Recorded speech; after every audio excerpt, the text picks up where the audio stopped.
Welcome back in to the Long Shot Podcast, joined by Doris Burke, who was an all Big East point guard at Providence College and left as the all-time leader in assists.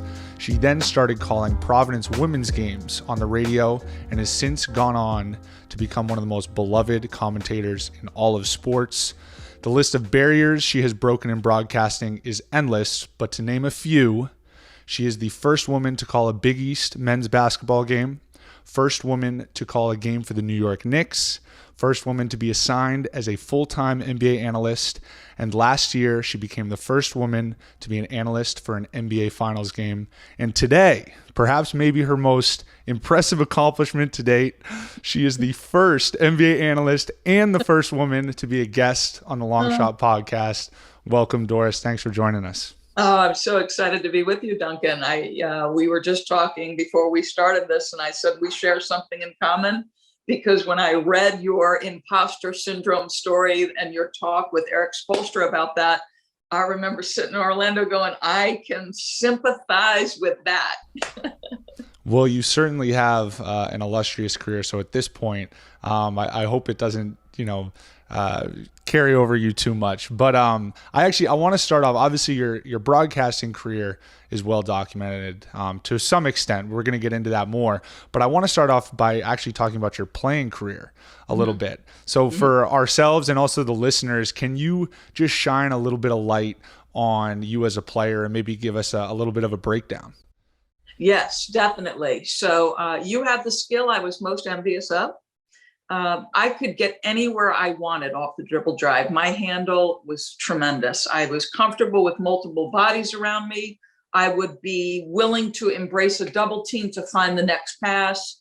That kind of pressure wouldn't bother me, but I couldn't shoot to save my life. You want to know the stupid origin of my lack of confidence, okay?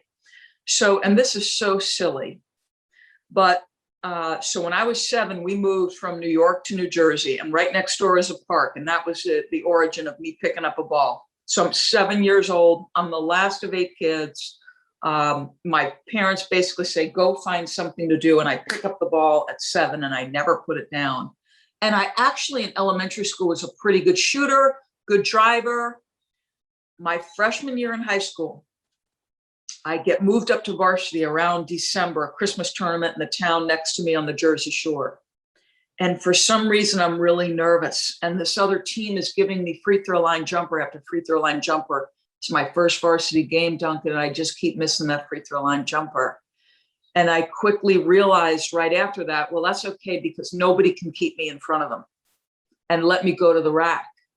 And so I was a big driver and one throughout my career, 1,000-point scorer in high school, 1,000-point scorer in college, but all while people were giving me this tremendous cushion. And it's like, you know how like people are like, you have the ball. They're like, find them, sprint, get them off the line. Me, they're like, shoot it. So that was my game. Dribble drive. A couple of things there. So it sounds like you're a classic park player in that, you're probably playing with the double rims. You got to get to the rim to be successful if you're going to be playing outside, especially in New York or New Jersey. You never know which way the wind's going to be blowing. And I'll say this too. I think the hardest ones are the open ones. It's the contested ones for me that it's like, you're just shooting freely. The ones that, you're getting covered can be challenging. So I want to ask you this. Is there, when you cover games today, is there a player that you see play and you go, I used to do a little something like that? No, there's no player. I was a good Big East player at the time when women's Big East basketball was like three teams. We were, 9 teams total, 3 to start. The one thing I would say is I feel like I can recognize that lack of confidence in your jumper. And the person who comes to mind is Ben Simmons as it relates to that. And, he's just this extraordinary, imposing physical, 6'10" or whatever he is. And I marvel at his abilities, but I also feel like Ben sometimes doubts himself more than he should. And I watched that play out. And it's funny, I had Philadelphia, within the last couple of days. And I said to Doc, he got out of the gate slowly. then he started to get downhill. And I'm just talking in terms of number of drives, number of points, number of shots for Ben. Then he went through a lull, and I had him the other night, and he looked like the Ben that's going to be a problem for people. But to me, I always wonder, is it just a confidence? Because the guy is absolutely magnificent. It's interesting you say that because, you know, I've seen Ben shoot in warm-ups, and I see Ben shoot in the summer, and it's a totally different dynamic. And it's hard to verbalize to people how different it is to go out there in a game and shoot. And quite honestly, a large contributing factor to that is the sports media world that we live in today. Mm-hmm. Obviously, social media is a huge issue in that everybody has an opinion, but even experts, the way they talk, and you are certainly an expert, how have you seen the influence that you potentially have, or maybe your media collective, I should say? Do you guys feel that you actually have weight in, I don't want to say uplifting or potentially discouraging players or abilities in that sense?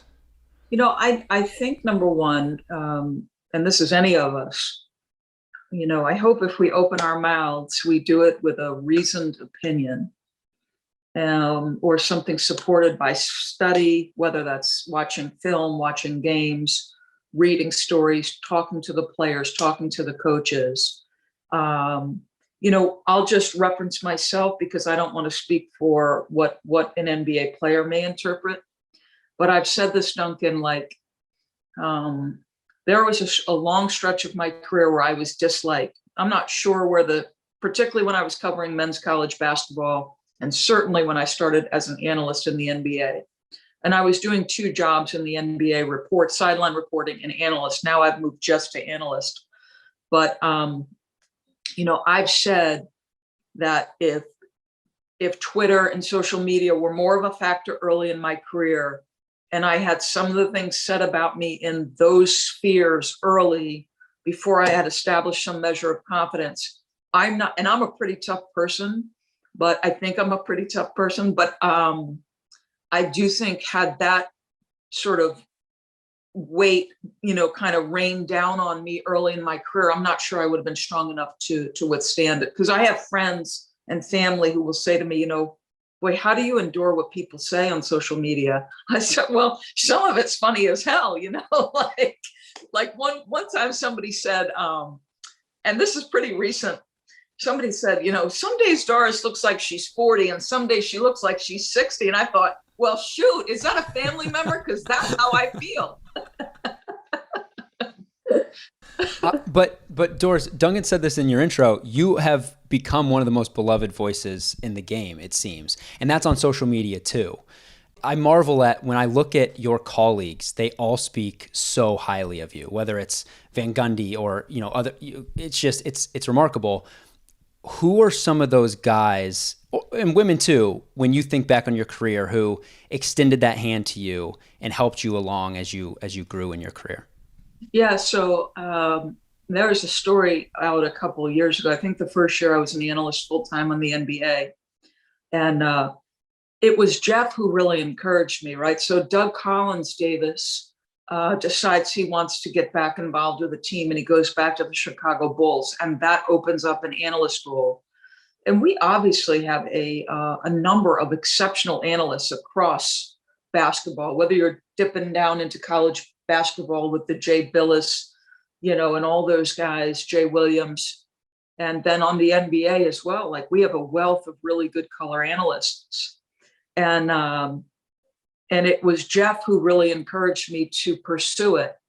And I think he's also the one who's probably pushed back on people who might have had something to say about me being there. You know, one thing I've never tried to do is, I have never coached or played in the NBA, obviously. And I am mindful of that. You know, I approach my job as much from the person who remembers sitting at home watching college basketball in the NBA.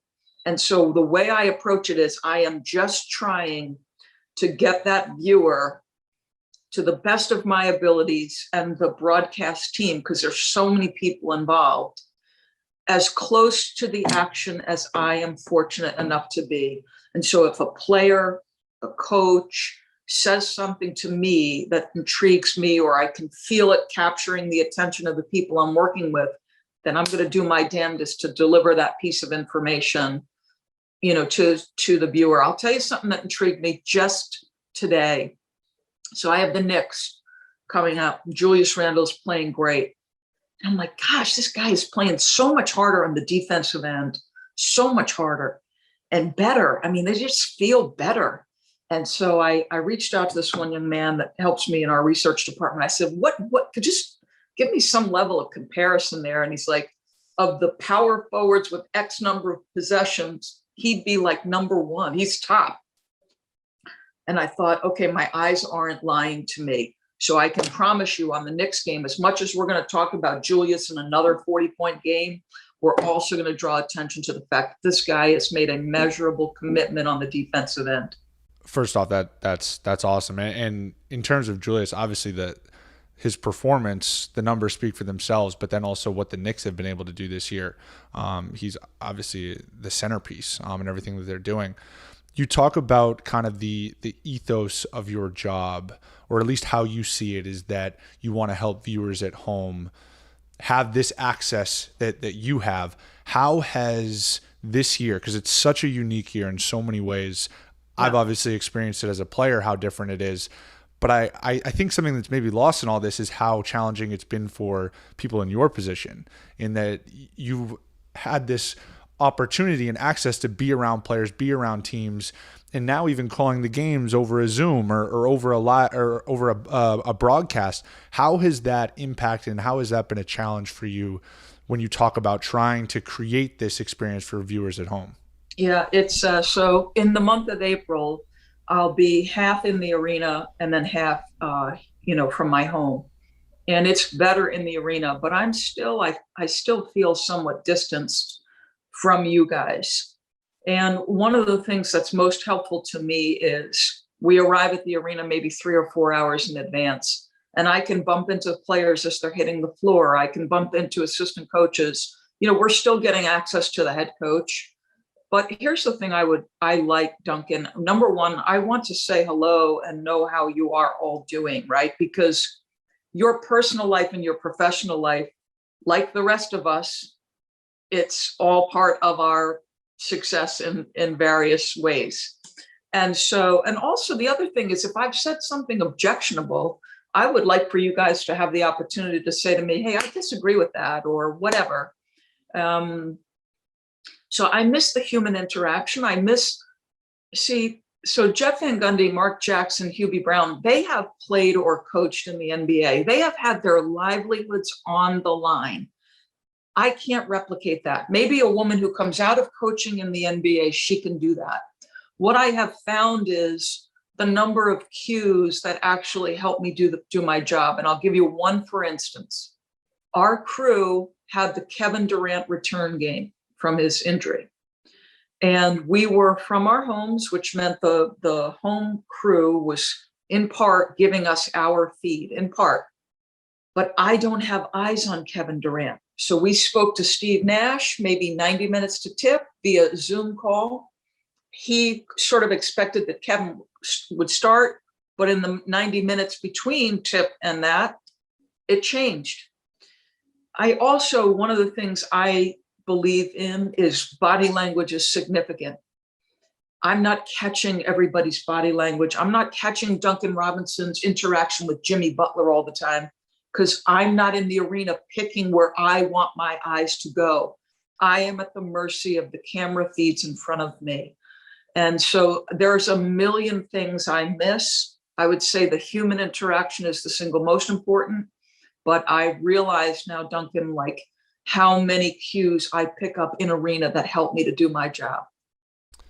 The body language reminds me of a quote that I love, which is that body language only yells, it never whispers. So that awesome. Yeah, that made me think of that. You bring up something interesting that I want to unpack a little bit. You talk about players objecting to maybe a point that you've made. Is there a memorable interaction that you're willing to share, whether it be a coach or a player saying, "Hey, you had this take and you're wrong," basically? Because I imagine a player or coach saying something like that. Yeah, and I can give you two, and they're both coaches, and I respect the hell out of both of them for calling me. It's one of the things I love about men is you will just say it.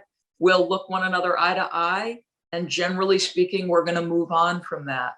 And listen, here's the fact. Like, I get off the air every single night and I'm like, oh my God, really? That's the way you decided to say that, right? Especially if you're critical of somebody, because what you guys do is hard, right? What you do is hard. You pay a price to be in the spaces you are. And so if we're going to be critical, it's important that it's a reasoned, again, well thought out, whatever. I mean, sometimes it's so blatant. You're like, okay, come on, guys. Like, you got to play harder than that or something like that. But I'm going to give you two. The first one will be on the WNBA, and Mike Thibault, highly successful coach, WNBA champion, actually started his career in the NBA as an assistant coach, really knowledgeable, has taught me there's been so many coaches over the years who have been patient and willing to explain when I didn't understand things. And covering a WNBA game, I think it might have been the WNBA Finals, and I thought Mike was engaging so much with the officials that he got away from his team a little bit, and I said it. And the next day I was at practice, and he came right over to me, and I'll never forget it. Rebecca Lobo is sitting right next to me, and he very calmly said to me, I disagree with you. I was making my point. It might have been extended, but it was appropriate, and I wasn't losing touch with my team. I said, okay, Mike, no problem. I said, obviously my opinion differed, but I said, I so respect you coming over here. He walks away, and Rebecca, who had played with him or played for him, said to me, just so you know, it's over now. I said, hey, that's perfect for me. The other one was Larry Brown. Larry Brown's at SMU. And I believe, and I hope I'm getting the story right because it's going back a little bit now. But I had their game at Stanford. We put the game on specifically because I think he had been suspended for some violation. But whatever, I said something that Larry objected to. I don't remember specifically what it was. Maybe it was about the suspension. And he just called me the next day. And I'm not going to lie, like, I was upset because I take my job seriously. And again, I know I make mistakes. Nobody's ever 100%. You make mistakes as a player, coach might call the wrong play, the wrong defense. It's part of our experience. But again, the very next time I saw Coach Brown, who I love, he was cool. He's just like, all right, we've moved on. I made my point. You accepted my point, and we keep it moving. So real quick, first of all, you're talking to two guys who are very non-confrontational. So not all men will just say it. Yeah. But you said earlier that the caveat that you didn't play in the NBA, so you don't have that experience to lean on, but you are part of the community. Mm-hmm. So is it a struggle then to be critical of players, be critical of coaches? Yeah. Davis, it's an excellent question. So I would say full time, right? I've been an analyst since 1997 and, played at Providence on scholarship, 2 years as an assistant coach there. But again, I've not had the responsibility of a head coach. Doesn't mean I'm not studied. Doesn't mean I'm not prepared. I am both of those things. I love this game. It has shaped my life since I was 7 years old, probably in many ways defined it to a sense that it was probably unhealthy for points, but provided me an education, gave me confidence I would have never otherwise had. But if I would tell you one thing, I'll tell you two things. Number one, you can tell like my confidence like a player goes up and down. And yes, I'm incredibly careful of being critical. I'm going to pick my spots very carefully. I will pick my verbiage very carefully.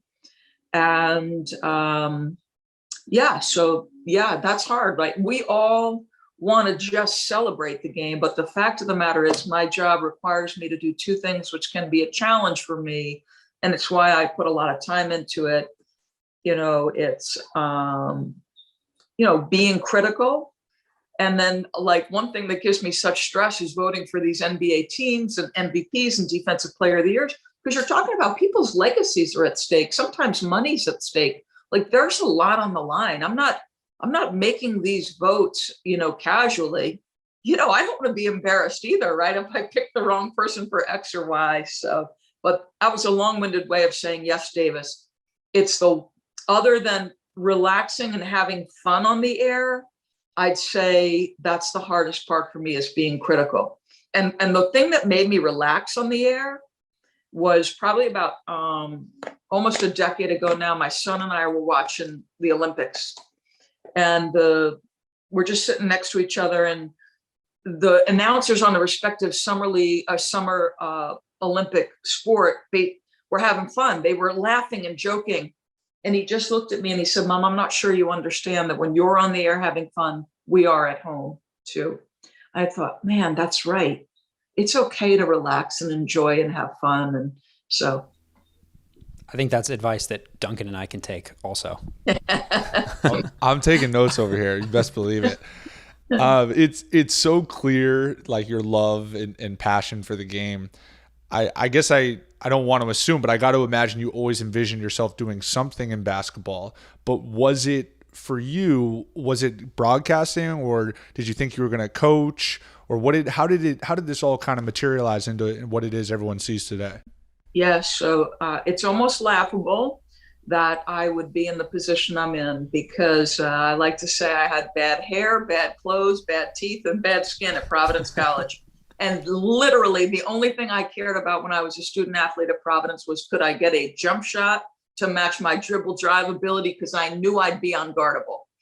And none of that came to fruition. And I had bad skin and bad hair and bad clothes because I really could have cared less about any of it. It's laughable. I was shy. I had no confidence outside of the four lines of a basketball floor. But I thought, to be honest with you, when I left my high school on the Jersey Shore, I thought I would come back and be a high school teacher and coach at Manasquan High School, where I played. I ended up spending 2 years as an assistant coach at my alma mater, Providence, and loved every single second of it. But Duncan, at that moment, I also became engaged in the second year and wanted to get married and wanted to start a family. And there were women who were coaching at the highest levels in Division I at the time. And the first person to come to mind is the great Pat Summitt. But I was starting my days at Providence at 7 a.m. with individual workouts and ending at about 9:30 after, sort of recording what happened on recruiting calls. And I just did not think at that time I could do both jobs well. Maybe a mistake. I do very much miss coaching, because I was that young woman who lacked confidence, and I know the coaches who had a profound influence on raising me up, making me feel good, and so I always thought that would be a part of my existence. But listen, I've always said divine providence has had a hand in the small of my back, and has kind of just made sure I've been where I needed to be. No, that's it's interesting how things play out. Never like you anticipate, but it's clear that you've always had that consistent love and passion for the game. I want to talk a little bit about your NBA broadcasting career. You've had the opportunity to be in the building and covering some incredible moments in NBA history. I'm curious, when you're watching these moments unfold, are there any that stick out to you in terms of, as you're actually there and it's happening in live action, that like the magnitude is palpable? Like it's so clear that this is NBA history and I am in the building watching it. Is there anything that really sticks out? Oh yeah, there's been a few moments for sure. One of them is the Miami Heat. It is the San Antonio Spurs having the Miami Heat on the ropes, so much on the ropes that the red draping rope is around the court in Miami. And, the Heatles are about to go down to the San Antonio Spurs. And I literally am standing next to, or I shouldn't even say I'm standing. If you can see it, I think I had a skirt on, but it's so packed in that building. It is actually blazing hot. And in my head, I am rifling through questions because I'm going to host the podium celebration. And I'm thinking, all right, you're going to interview Pop, Kawhi, you're going to interview Tony, and I am in my head rifling through, where are you going with all of these players? That's how much the series is on the ropes.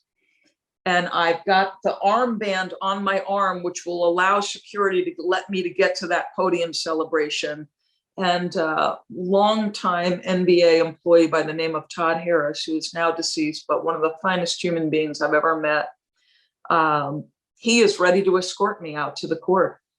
And then, the Chris Bosh rebound pitch to the corner, and, the rest is history. That occurs. And there's been a million, when LeBron went to Miami and the vitriol that was spewed at him was so vicious and ugly and personal.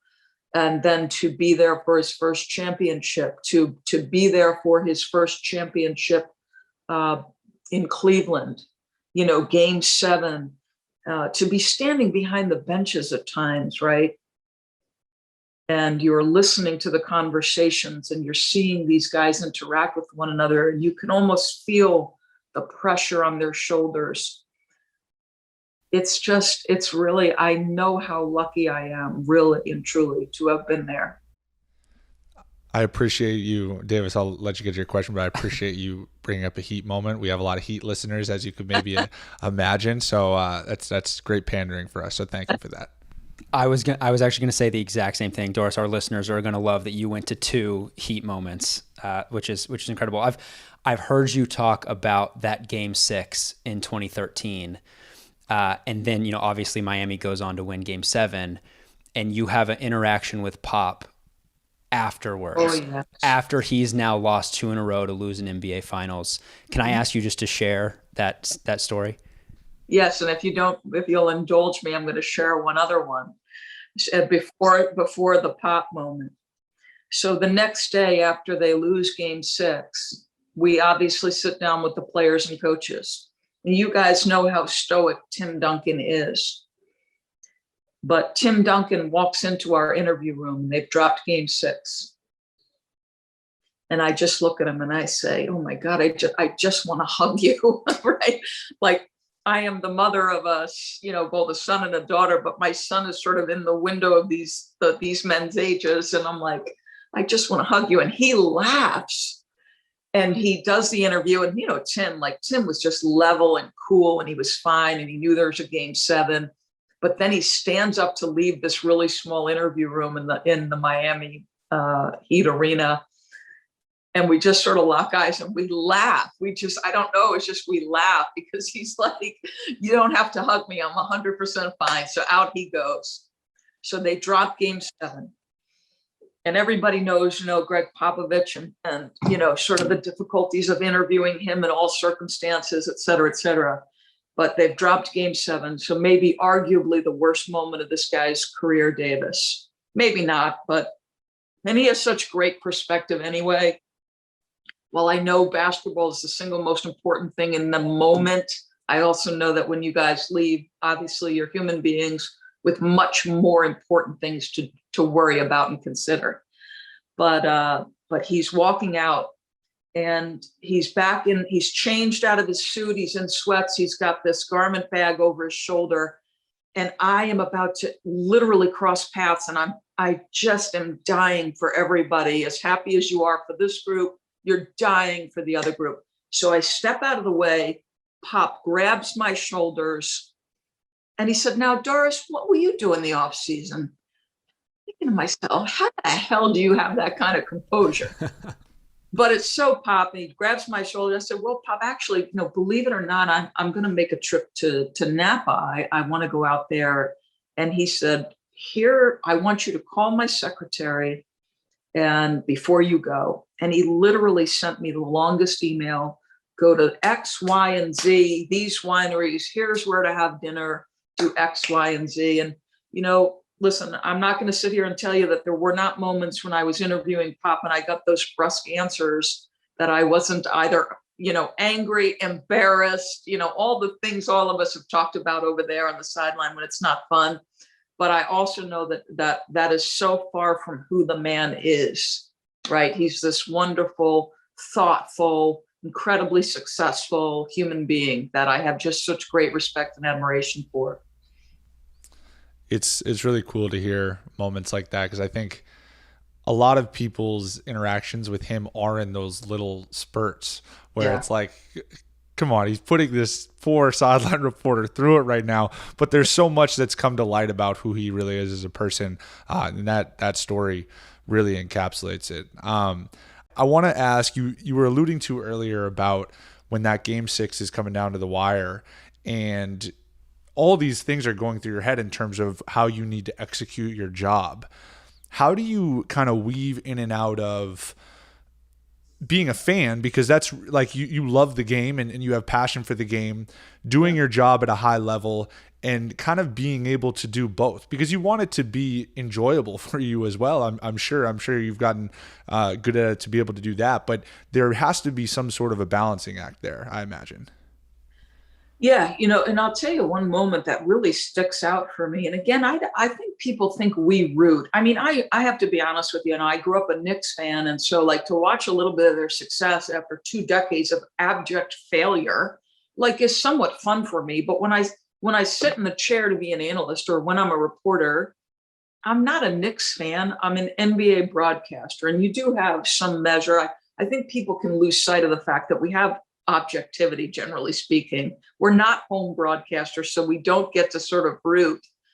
But I do remember one moment where I did lose a little bit of balance, or I lost my composure, and only my closest friends picked up on this.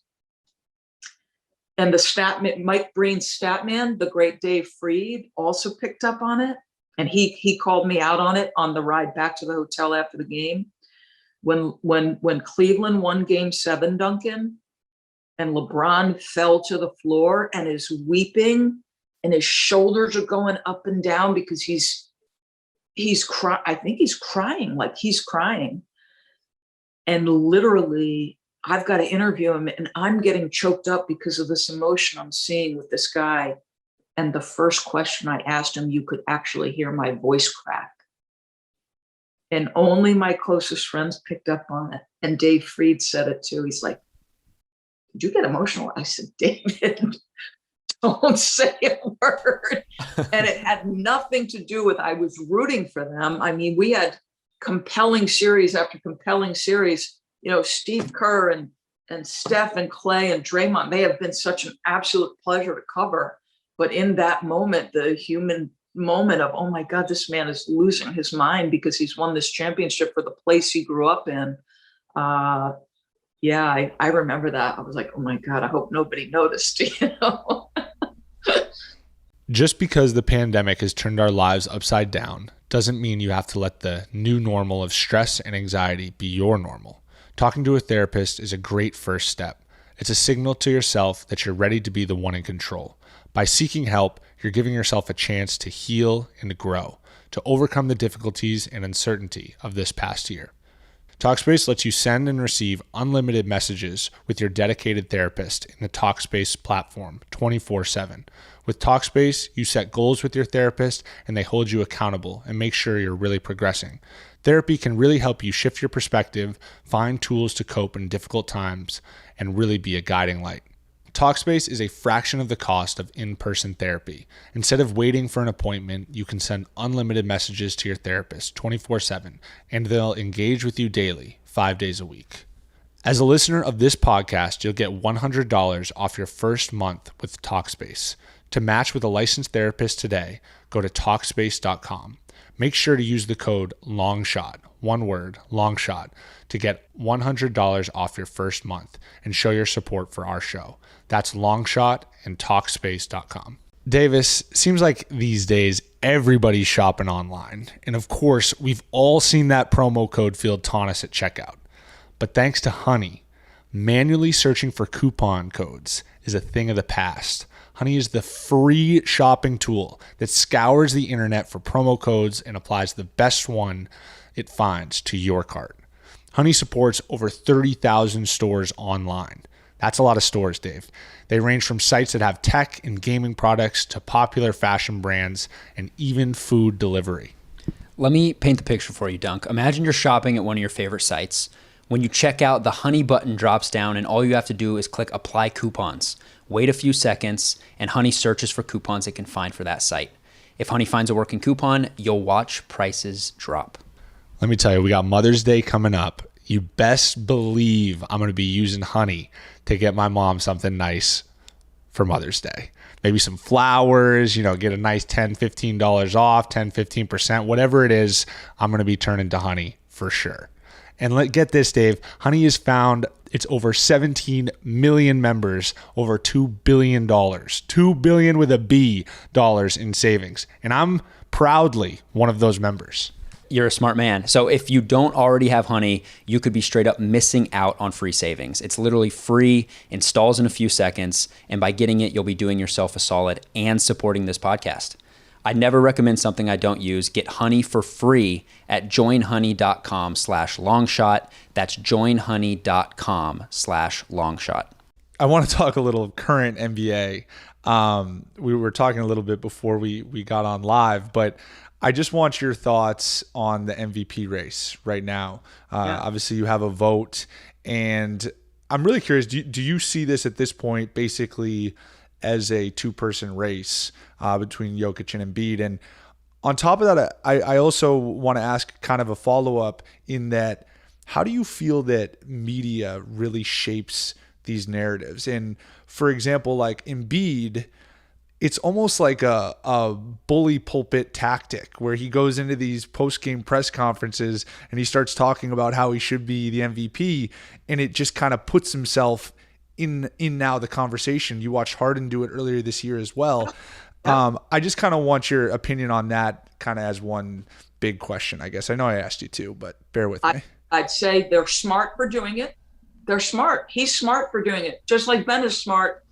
And I hate to say that, right? Because we say, oh, well, somebody else should praise you, not yourself. But here's the fact of the matter. Go back to Draymond. Listen, Draymond is brilliant on the defensive end. But the year he won Defensive Player of the Year, he was the first guy to say it. I'm going for Defensive Player of the Year. Well, all of a sudden, the media were paying attention to that. And San Francisco has a lot of media. And so you're getting inundated with these stories about what he's doing on the defensive end. But Draymond Green, right out of the gates, is the first one, I think, who brought that up. And we all know he's brilliant defensively, but he put it into the minds of the voters. And so as it relates to the MVP, and I said this on Zach Lowe's podcast, I mean, listen, at that point, whenever it was, a week, 10 days ago, I don't even remember now, at the time, those two were separated in PER by 0.2 percentage points, like 31.4 to 31.2. Their numbers across, their efficiency, both brilliant. Jokic holding it down through any number of injuries. And because he had played 51 and Joel had played 33, I said, if you were asking me today, I would say Nikola Jokic.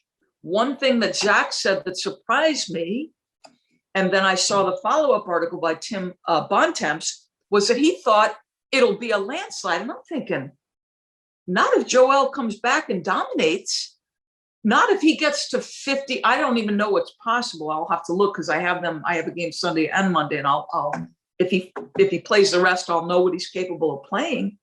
But Joel Embiid, and I've said this, I wish I could curse on your podcast. That is a bad bump. That's a bad Doris, bump. This is an explicit podcast, Doris. All right, so because here's the fact, and this is my worst quality is cursing, but I swear like a pirate. It's awful. But and I've said this for years, and Philly fans are so sick of me saying it because, well, they're like, he's not like that. But I've said over and over and over again, if Joel Embiid were as motivated and pursuing greatness the way Giannis Antetokounmpo or LeBron James is, I want your opinion, Duncan. he'd be the most dangerous, baddest MF in the NBA. Am I out of my mind? If this guy were in condition, playing hard, 48 or however many minutes, and with that level of focus, who'd be dealing with this guy? No, I think you're right in that he has. You just watch him play, and there's just nothing you can do with his combination of size and skill. His ability at his size to play with the ball, touch, handle, shoot, everything. There's really, he's like a true unicorn, in my opinion. You mentioned obviously a handful of superstars, but I do agree with you. I do, yeah. Yeah, and so it's funny because I saw Kevin Nagandi, who's a huge, love Kevin. Used to work on the women's tournament with him, but he's like, Joel Embiid is the MVP. I saw Tony Kornheiser on PTI the other night say, if you have eyes and you're watching, James Harden was the MVP. And I'm like, and here's the thing, like, whatever you say and whatever I vote, I'm glad they make it public, right?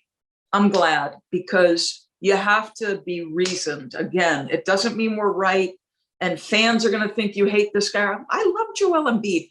And just like I love Nikola Jokic. Now, you're talking about two distinctly different personalities, but two guys, Duncan, that I think they're so appealing in their own right. Jokic could care less about the NBA lifestyle. He can't get, 6 inches underneath him when he gets up for a rebound, although he's playing more athletically. But the guy is so gifted. And so I find him appealing on so many levels. Same with Joel. Like, there's a part of me that loves sort of that he's more relaxed and a little bit of fun. And I was in the building the night he's going at Russ on OKC, and they're waving at each other and they're going off. Like, I am here for all of that. So I don't know who my MVP is, but right now it's a 2-man race. It's Jokic and Embiid for me. Guys, I got to be honest with you. It seems like we're forgetting about a guy named Stephen Curry. Yeah. He has been unbelievable over the last couple of weeks. Do you see any world where he enters himself into the race? Well, I agree. He's absurd. I don't know the answer to that. Who's top 5? Damian LIllard for a long stretch absolutely was top 5. He's functioning without so many key guys. And a guy who may never win MVP, but as much when we look back at the greatest shooters in the history of the NBA, Damian Lillard's going to be there. And more often than that, that guy saves his best moments for when things are in the balance. And that is truly special. So I don't know the answer to that. I may call Duncan and ask him when I'm voting for first team, second team, what do you do with guys like Devin Booker and Donovan Mitchell, who after All-Star game, Donovan Mitchell's numbers are truly out of this world. Like, listen, voting on trying to make an all NBA first team is no joke. Trying to win MVP is no joke. LeBron's only got 4. I mean, let's face facts. To Duncan's point about narrative or what the influence of media is, or quote, what do we call it? Like the fatigue, voter fatigue. We want a new story. Isn't that so America, right? We want what's next. No, I couldn't agree more. I think that you could find particularly players who line up against him that would say that LeBron should be the MVP every year, but it's never going to play out that way. I want to ask kind of a big picture question. In recent years, there has been there's been an improved effort, I should say, to involve women, particularly in the NBA. At least even in my time, I've seen an increase in women assistants and just the general involvement. And also you have somebody like Becky Hammon, who I believe is on the cusp of potentially being a head coach in this league, which would be incredible on so many fronts. What do you feel needs to continue to be done to push this progress forward and allow opportunities for women, maybe particularly in the NBA, but like just in the sports world, maybe in general as well? Well, I think change is hard. That's first and foremost. And as a woman, just being completely honest with you, in the aftermath of the Me Too movement, I could feel both subtle and overt pushback to that.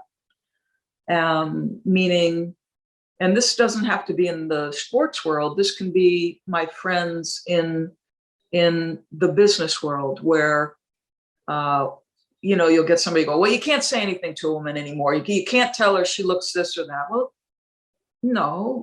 no, that's not what this is about. This is about fairness and equity and opportunity.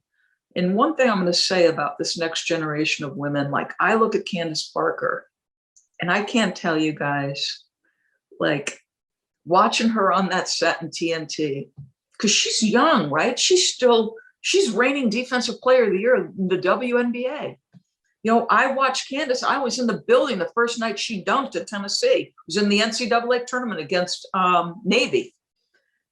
Like, I just love it that Candace believes she belongs at such a young age. And there's this comportment about her, like, I belong. And so this next generation of female across jobs, industries, name it, I just feel like they're not going to accept it anymore. And you could say the same thing as we watch the social justice and treatment of African Americans and Asian Americans and the Latinx community. It feels to me like we are at this seminal moment in history, hopefully a real dynamic shift. And for African Americans, for women, for Asians, Duncan, I think you could probably say sometimes it feels like change moves at a glacial pace. But I remember when Adam Silver, and this was during one of the early Cleveland Golden State NBA Finals matchups, it was at that moment that Adam Silver said, I want to see a woman head coach in the NBA sooner rather than later. And I thought, and I don't want to put words in Adam's mouth, but I want to tell you my interpretation of that moment. My interpretation of that moment was, I don't think Becky was on San Antonio's staff at that point. She may have been. We'd have to dig that out a little bit. What I think Adam Silver was trying to do was accelerate the process. He knew that Becky Hammon was going to have to go pay her dues. Tom Thibodeau was an assistant coach for 17 years or something, right? Like, there's a process to learning the NBA game. So now you got to get those women in the player development system. They've got to, be on the second row of assistant coaches, and they've got to move up because this game moves so damn fast. Like, I feel like I learned one piece of the NBA and then I got 55 more things that I got to go figure out. And so, like, that's the way it is in life. But if we don't get people in the door, how are we ever going to change? And my son is so sick of hearing me say this. I'm like, you will pay your women. If you ever own a company, you will pay your women appropriately. You will pay them a fair wage. And I think if we could all, and I don't just mean me, I'm talking about everybody, we can get so lost in and because it's life, right? You have family concerns, you have job concerns, you're trying to save money for retirement, you're trying to have a relation, you're trying to do all the things we all do, but we can get narrow focus. And I've said this before, I used to bitch all the time, women make 82 cents on the dollar in this country.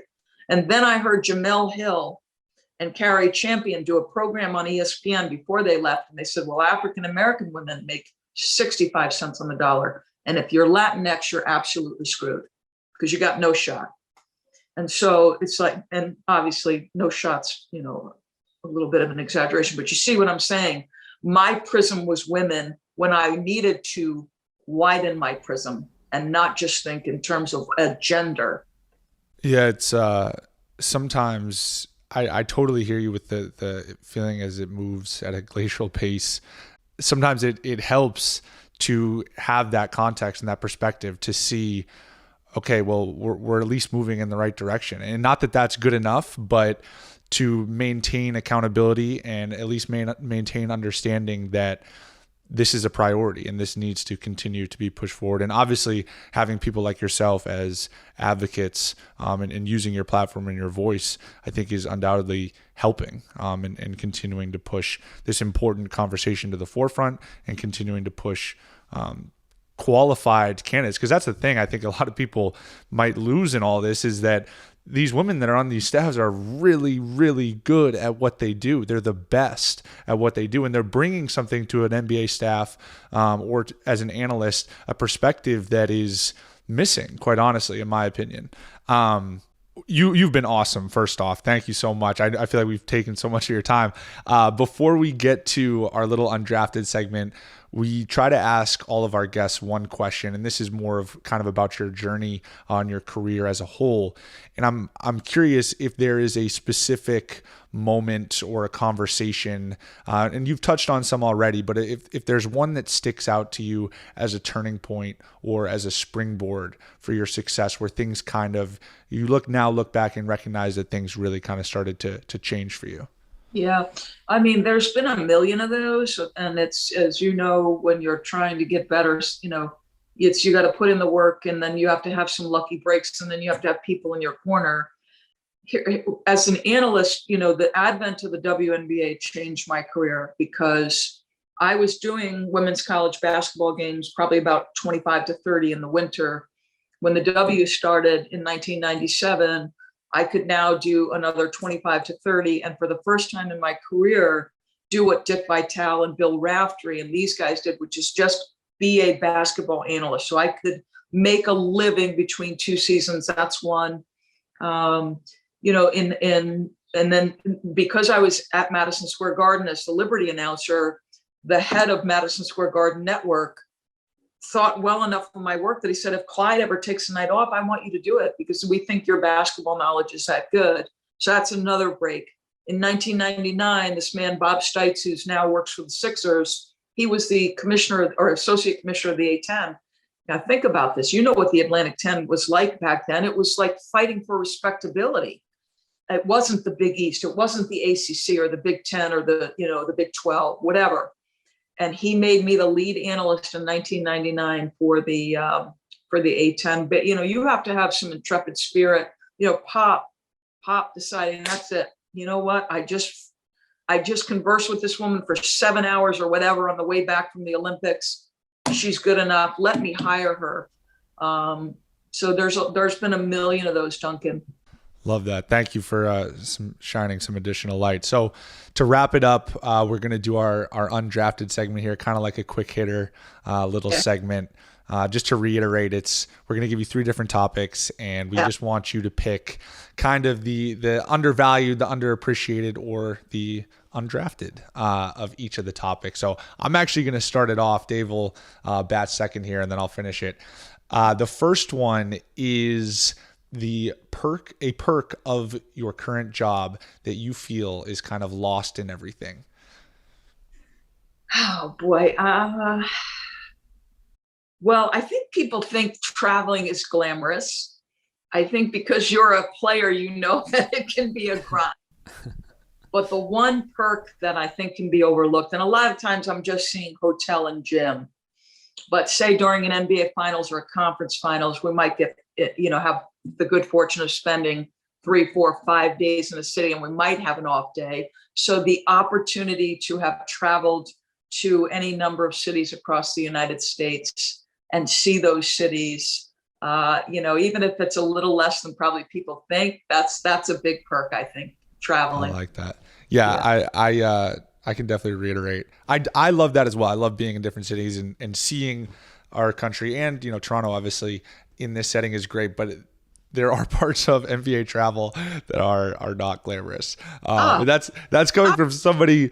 Well, fly in the middle of the night and get up and play. I had no idea.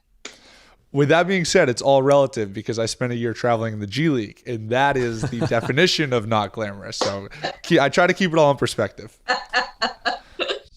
That's beautiful. All right, I got the second one here, Doris. I want to know the underrated player or coach for you to interview. Just an enjoyable person to talk to.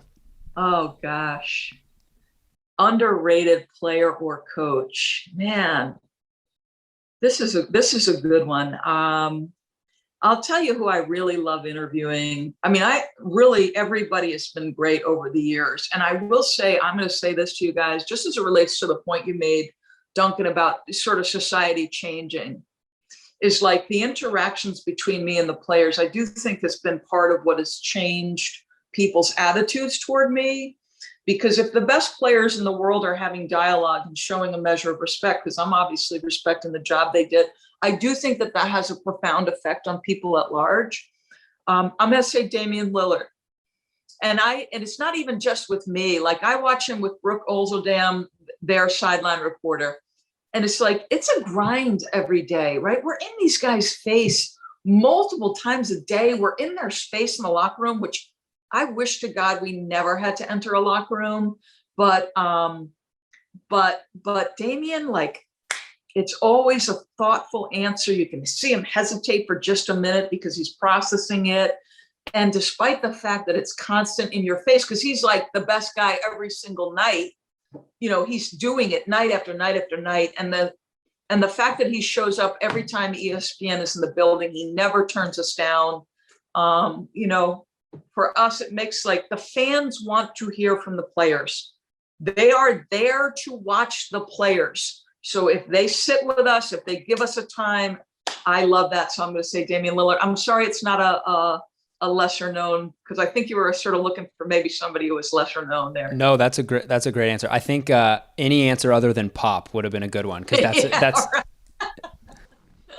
right. Damian had in my opinion, a legendary post-game interview earlier this year.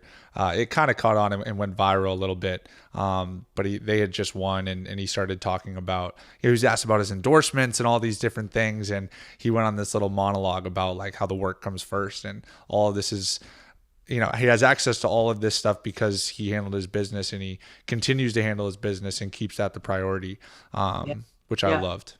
Yeah. Listen, Duncan, I love him. Like, you know,